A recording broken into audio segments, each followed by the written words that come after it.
ओम नमः शिवाय। शिव जी सदा सहाय। ओम नमः शिवाय। गुरु जी सदा सहाय। जय गुरु जी। शुक्राना गुरु जी।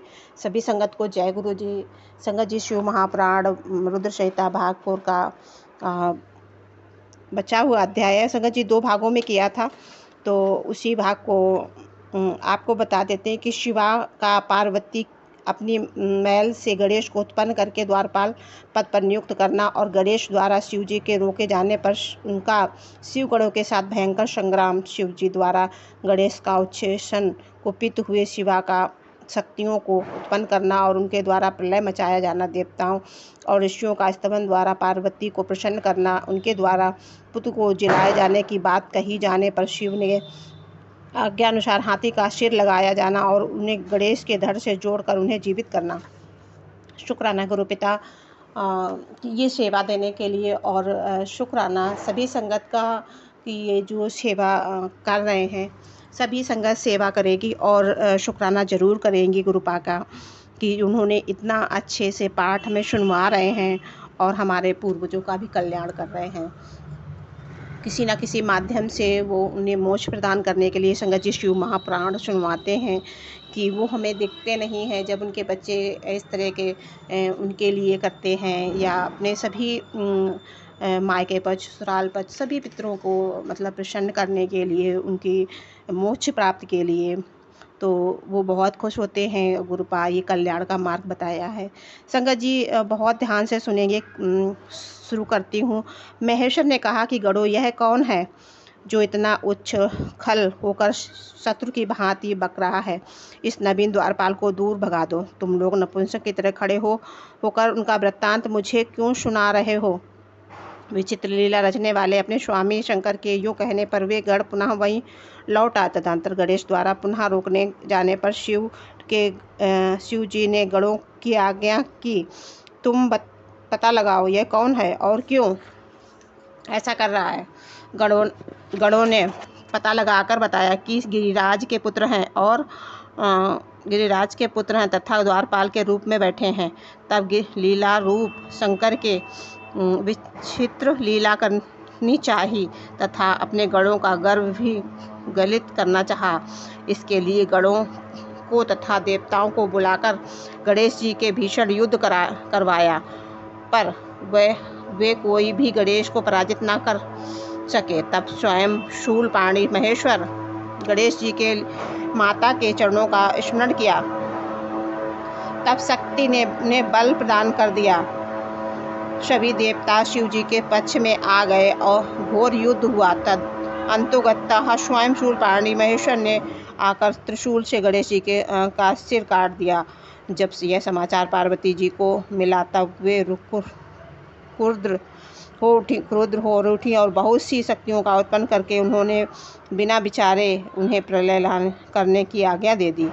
फिर तो शक्तियों के द्वारा प्रलय मचाई जाने लगी। इन शक्तियों का वह उज्ज्वल तेज सभी दिशाओं को दग्ध सा किए डालता था। उसे देखकर वे सभी शिवगण भयभीत हो गए और भागकर दूर खड़े हुए।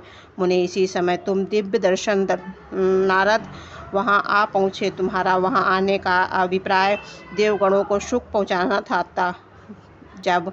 तब तुमने मुझ देवताओं सहित शंकर को प्रणाम करके कहा कि इस विषय में सबको मिलकर विचार करना चाहिए। तब से सभी देवता तुम महामना के समान सलाह करने लगे कि इस सुख का शमन कैसे हो सकता है। फिर उन्होंने यही निश्चय किया कि जब तक गिरिराज देवी कृपा नहीं करेंगी तब तक सुख प्राप्त नहीं होगा।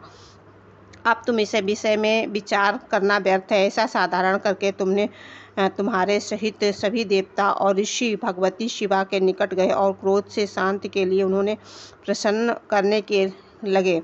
उन्होंने प्रेम पूर्वक उन्हें प्रसन्न करते हुए अनेकों स्तुतियों द्वारा उनकी स्तुति करके बारंबार उनके चरणों में अभिवादन किया।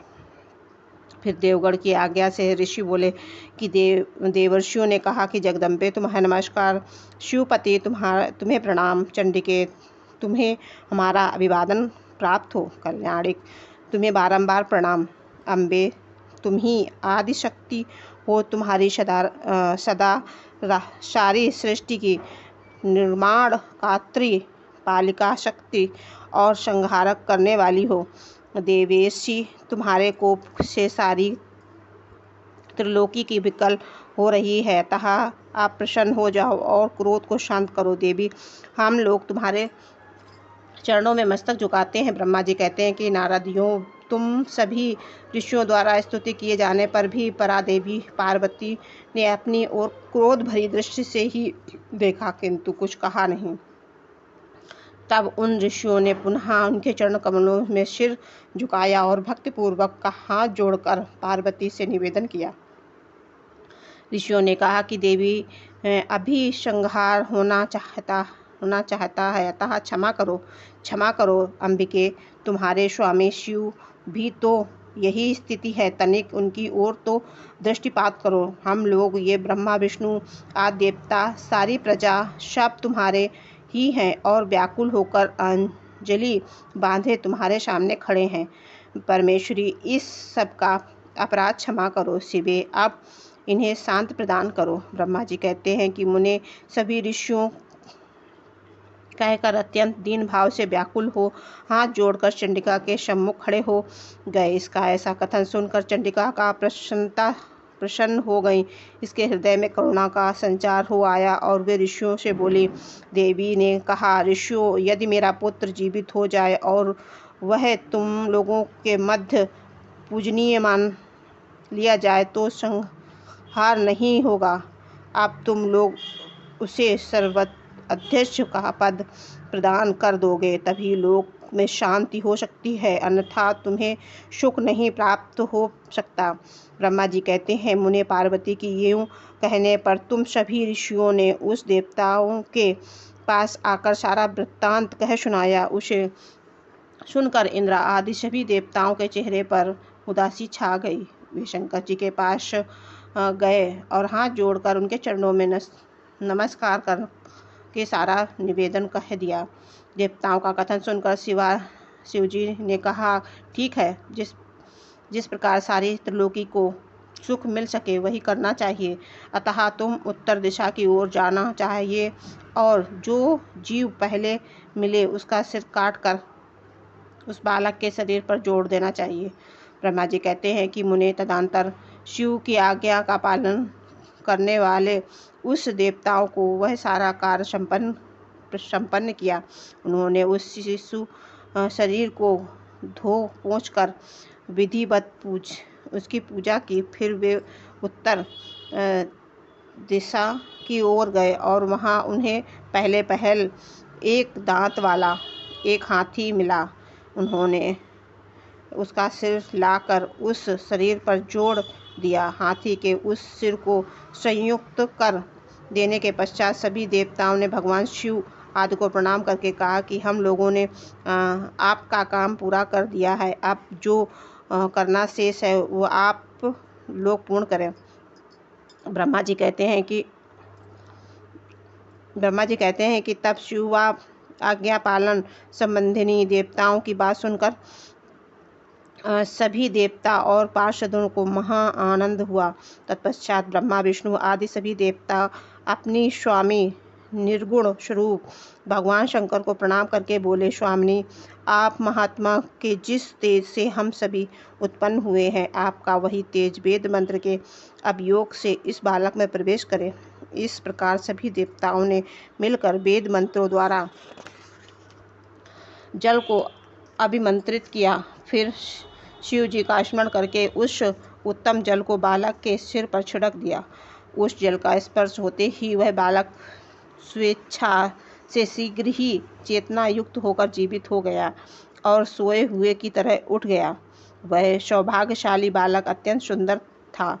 उसका मुख हाथी का था, शरीर का रंग हरा लाल था, चेहरे पर प्रसन्नता खेल रही थी, उसकी आकृति कमनीय थी और उसकी सुंदर प्रभा फैल रही थी। मुनीश्वर पार्वती आनंदन उस बालक को जीवित देखकर वहां उपस्थित सभी लोग आनंद मग्न हो गए और सारा दुख विलीन हो गया। तब हर्ष विभोर होकर सभी लोगों ने उस बालक को पार्वती को दिखाया। अपने पुत्र को जीवित देखकर पार्वती परम प्रसन्न हुई। जय गुरु जी, शुक्राना गुरु जी, अनंत कोटि शुक्राना।